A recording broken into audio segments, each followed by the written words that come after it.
It was supposed to be just another peaceful afternoon at the country club, families chatting, kids laughing, and servers carrying trays of lemonade under the summer sun.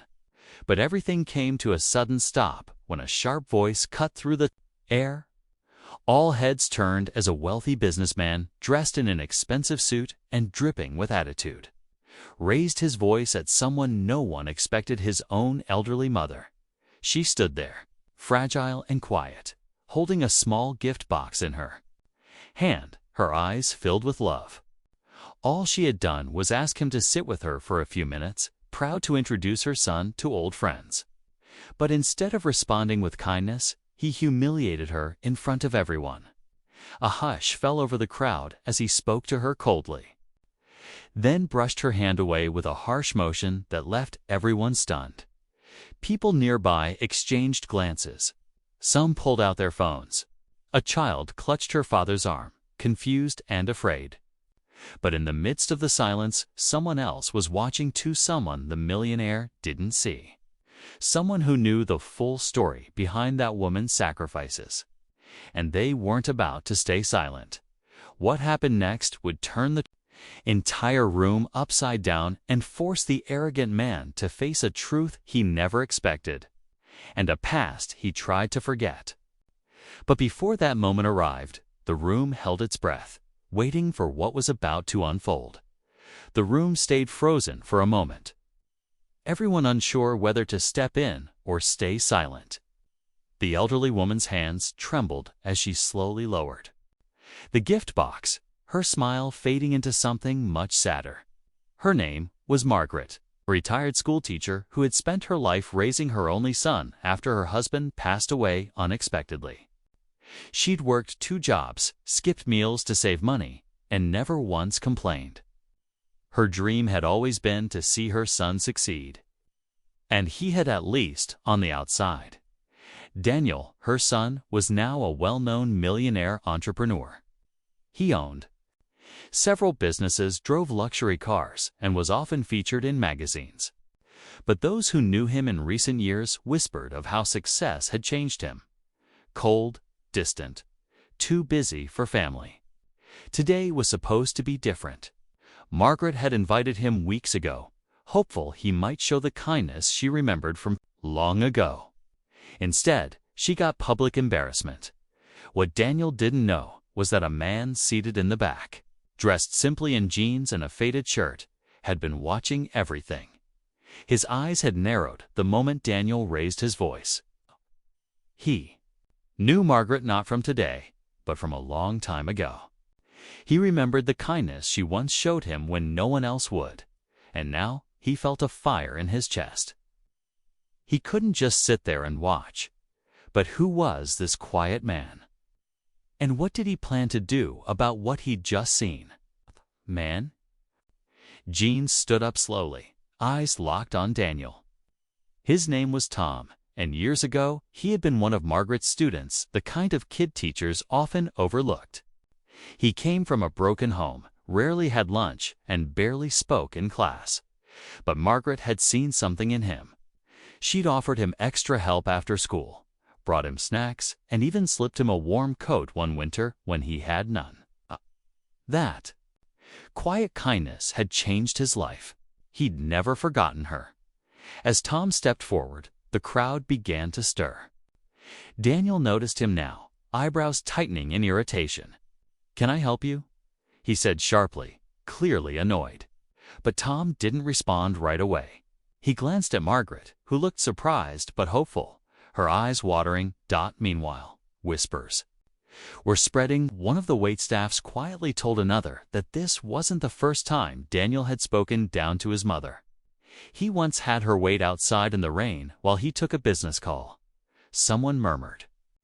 Another person recalled seeing Margaret alone at his last company event, looking lost while Daniel mingled with investors. Back at the center of the gathering, Tom took a breath. "You don't know who you're hurting," he said quietly. Daniel scoffed. "She's my mother. This is none of your business."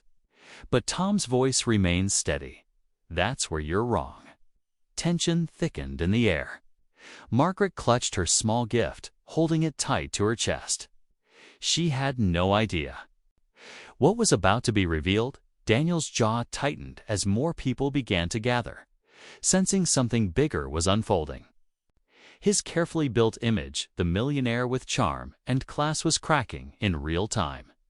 He glanced around, suddenly aware of how many eyes were on him, how many phones might be recording. Margaret stayed silent, her hands trembling slightly. As she watched her son and this stranger stand face to face, Tom didn't flinch. "You act like your mother is a burden," he said, voice calm but firm. "But she's the reason you're standing here today.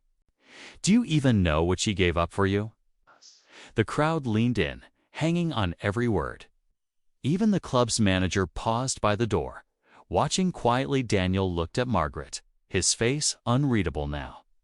For the first time, there was a flicker of something, doubt or maybe fear. "You don't know me," he muttered, trying to brush past Tom. But Tom stepped in front of him again. "No, but I knew her. When I had no one, she gave me dignity. She didn't have much, but she shared what little she had.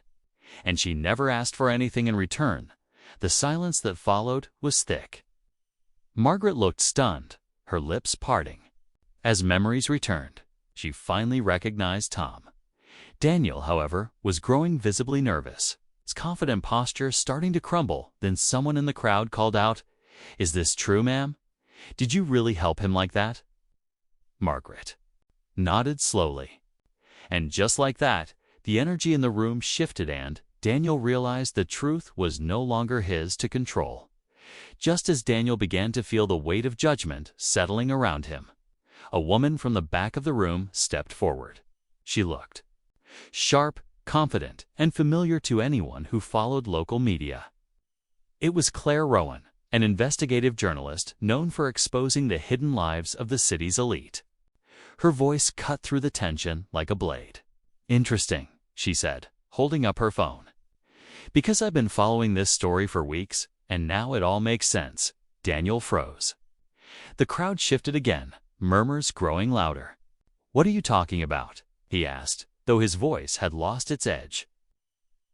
Claire looked at Margaret with soft eyes, then back at Daniel.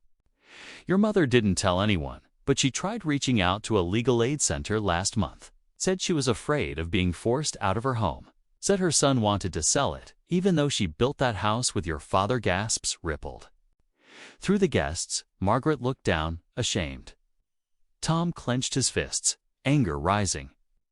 Daniel's confident image was shattering faster than he could recover.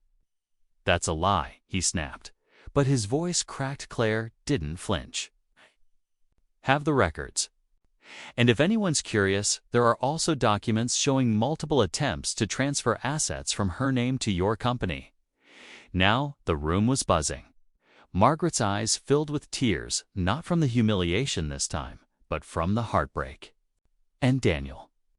He suddenly realized this wasn't just about public shame anymore. It was about consequences. The silence that followed Claire's words was deafening. Daniel looked around as if searching for someone to defend him, but no one moved.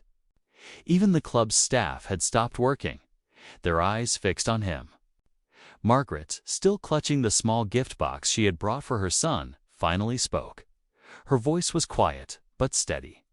"I never asked for your money, Daniel. I only ever wanted your time." That simple sentence cut deeper than anything else.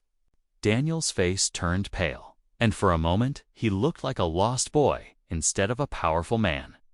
But before he could respond, Tom reached into his jacket and pulled out a small folded envelope. "Margaret," he said gently, "you may not remember this, but you once paid my college application fee when I couldn't. Because of that, I got a scholarship. I now run a community foundation." He handed her the envelope. "There's a deed. Inside, it's for your home. Fully transferred into your name, protected. No one, not even your son, can touch it now." Gasps spread again, but this time with warmth and surprise. Margaret's hands shook as she opened it. Her eyes widening in disbelief, Daniel took a step back, stunned. Then, from the crowd, an older man stepped forward. A former business partner, Daniel, had betrayed years ago. "By the way," he said coldly, "Claire isn't the only one gathering evidence in one single moment." The millionaire who thought he controlled the room realized he had been the one watched all along. Daniel didn't say a word as the older man's voice echoed through the room. His once confident posture faded into silence. Shoulders slumped as he looked around and saw the truth. His wealth couldn't protect him from the people he had hurt. Margaret held the envelope close, tears running down her cheeks, but this time they were tears of relief. For the first time in years, she felt seen, respected, and safe. Tom stepped beside her, offering a gentle smile. "You changed my life when no one else cared," he said. "It was time someone stood up for you." Claire nodded in agreement, already closing her notebook. "Sometimes the real stories find you," she added. Daniel quietly slipped out the side door. The crowd slowly began to break apart, returning to conversations with a new energy, one rooted in admiration for Margaret's quiet strength. Some people approached her to offer kind words. Others just gave a smile and a nod of respect. The mood had shifted completely. Margaret sat down for a moment on a nearby bench, the gift she brought now resting in her lap, unopened but not forgotten. She looked up at Tom, her voice warm. "Funny how life brings people back when you least expect it."